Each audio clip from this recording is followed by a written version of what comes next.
আমি কিংবদন্তির কথা বলছি। আমি আমার পূর্বপুরুষের কথা বলছি।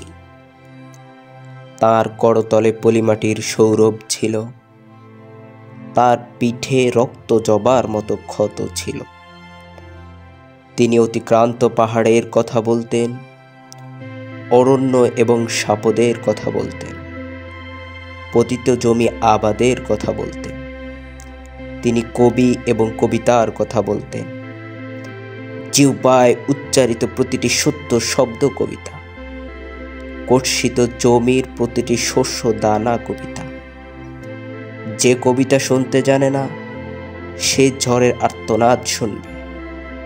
যে কবিতা শুনতে জানে না, সে দিগন্তের অধিকার থেকে বঞ্চিত হবে। যে কবিতা শুনতে জানে না, সে আজন্ম কৃতদাস থেকে যাবে।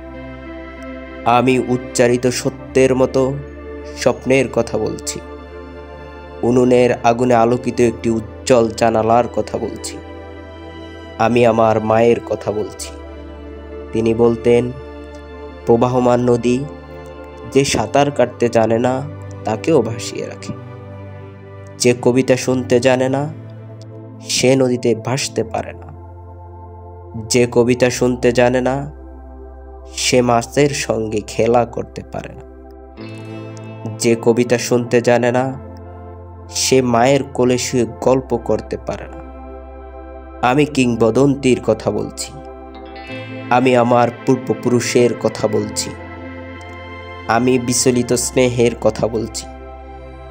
গর্ভবতী বোনের মৃত্যুর কথা বলছি। আমি আমার ভালোবাসার কথা বলছি। ভালোবাসা দিলে মা মরে যায়, যুদ্ধ আসে ভালোবেসে মায়ের ছেলেরা চলে যায়। আমি আমার ভাইয়ের কথা বলছি। যে কবিতা শুনতে জানে না, সে সন্তানের জন্য মরতে পারে না। যে কবিতা শুনতে জানে না, সে ভালোবেসে যুদ্ধে যেতে পারে না।